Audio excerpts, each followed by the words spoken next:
Bonjour, je vais vous parler sur cette vidéo du compteur Linky. Alors le compteur Linky fait peur parce qu'il rayonne, parce que bon.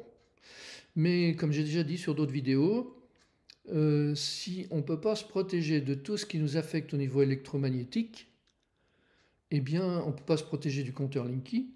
Voire si on se protège du compteur Linky alors qu'on ne se protège pas des autres effets des courants électromagnétiques, tels que par exemple s'il y a un champ électromagnétique dans votre cloison placo-plâtre au niveau de la tête de lit, eh bien vous allez être affecté encore plus que votre Linky qui se trouve à l'autre bout de la maison.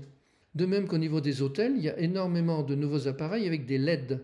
Donc les lits avec des LED au niveau de la tête, eh bien quand il y a des LED, il y a des transfos. Quand il y a des transfos, il y a un champ électrique et magnétique qui fait 20 cm de tous les côtés, ce qui fait que si vous vous couchez la tête le long d'une barre où il y a des LED, eh bien vous allez avoir la tête qui va être chauffée toute la nuit.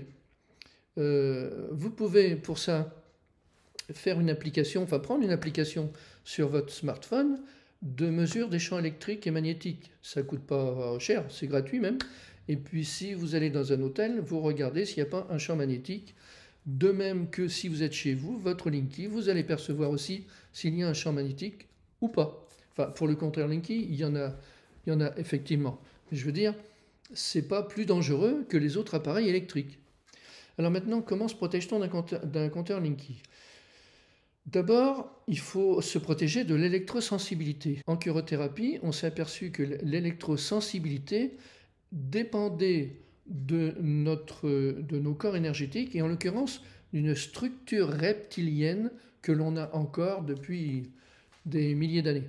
C'est-à-dire que ce que l'on voit physiquement, c'est le reste d'un cerveau reptilien, mais on a tous, si elle n'a pas été enlevée, une structure reptilienne qui est une mémoire que nous enlevons en curothérapie.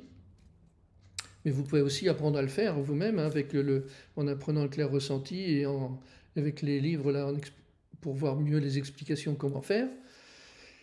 Et puis donc quand cette structure reptilienne est enlevée, cette mémoire, eh bien l'électrosensibilité diminue de 90%.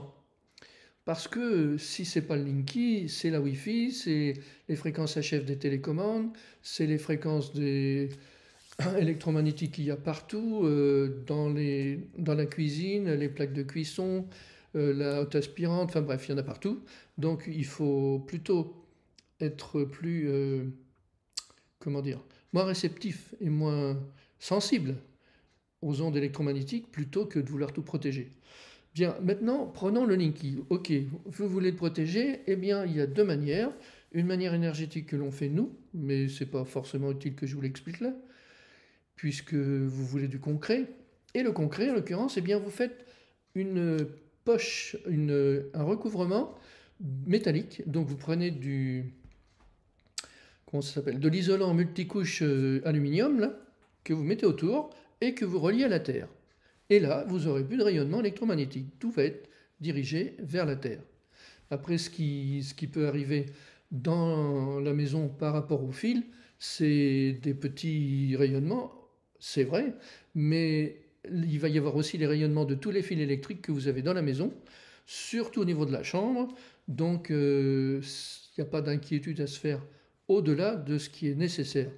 Vous pouvez donc vous faire une cage de Faraday si vous voulez par cet enveloppement, comme je vous ai dit, métallique, à la Terre, et puis vous n'avez pas à vous inquiéter plus du rayonnement électromagnétique du Linky.